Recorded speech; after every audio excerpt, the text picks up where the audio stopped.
Hello guys, welcome to our channel the knowledge hub. మన ఇండియన్స్కి undigestible news.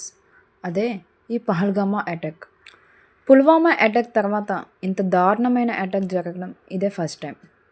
Almost after 8 years అన్నమాట. జమ్మూ కాశ్మీర్లోని అనంతనాగ్ జిల్లాలో బైషరామ్ అనే ట్రెక్కింగ్ ఏరియాలో జరిగింది ఈ ఇన్సిడెంట్. అదొక టూరిస్ట్ ఏరియా కావడంతో ఎంతోమంది టూరిస్టులు అక్కడ విజిట్ చేస్తూ ఉంటారు. అంటే అదొక ట్రెక్కింగ్ ఏరియా అనమాట. ఎప్పటిలాగే టూరిస్టులు అక్కడున్న వాతావరణాన్ని ఎంజాయ్ చేస్తున్న టైంలో సడన్గా చుట్టుపక్కల ఉన్న అడవిలో నుంచి టెర్రరిస్టులు వచ్చి అక్కడున్న టూరిస్టులపై అటాక్ చేశారనమాట. అక్కడికక్కడే నియర్లీ 26 మెంబర్స్ పైగా ప్రాణాలు విడిచారు. అలాగే ఇంకో 2 ఫారినర్స్ కూడా ప్రాణాలు విడిచారు. ఈ అటాక్ జరిగిన వెంటనే సౌదీ అరేబియా విజిట్ చేసిన మన ప్రధానమంత్రి మోడీ గారు వెంటనే ఆయన పర్యటన ఆపుకొని రిటర్న్ అయిపోయారు.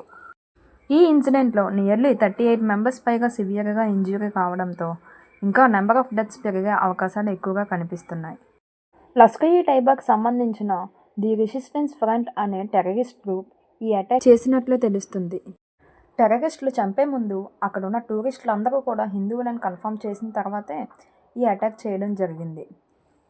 అంతేకాకుండా ముస్లిమ్స్ అని చెప్పినా సరే నమ్మకుండా కొంతమంది ప్రైవేట్ స్పాట్స్ కూడా చెక్ చేసి వాళ్ళని షూట్ చేయడం కూడా జరిగింది.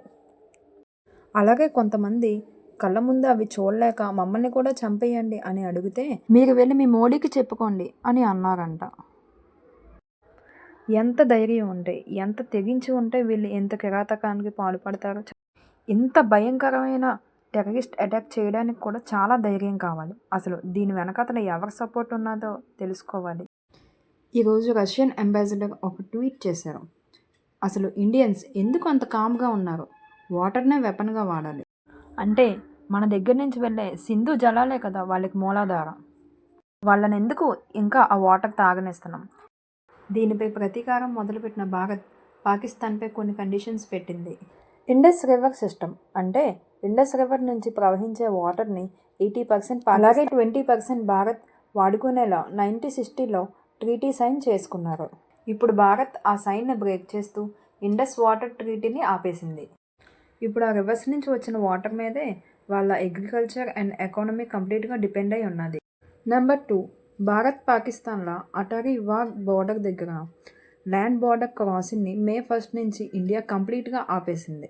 నెంబర్ 3, ఇండియా పాకిస్తాన్ మధ్య డిప్లొమాటిక్ స్టాఫ్ని సగానికి సగం తగ్గించింది. అంటే 55 to 30 మెంబర్స్ దగ్గర తగ్గించేసింది.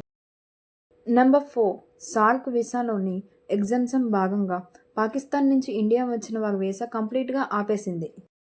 నెంబర్ 5, ఢిల్లీలోని హై కమిషన్లో ఉన్న పాకిస్తానీ ఎంప్లాయీస్ని May 1 వెళ్ళిపోవాలని చెప్పేసింది. ఈ పహల్గామ్ అటాక్ పరిణామంగా మన ఇండియన్ గవర్నమెంట్ ఇంకా పాకిస్తాన్కి ఏం చేస్తుంది, ఇంకా ఏవేవి ఆపేస్తుందో చూడాలి. పాకిస్తాన్కి ఏ విధంగా బుద్ధి చెప్తే మన ఇండియా జోలికి రాకుండా ఉంటారో, వీళ్ళకి ఏ విధంగా బుద్ధి చెప్పాలో మీరేమనుకుంటున్నారో కమెంట్లో షేర్ చేయండి.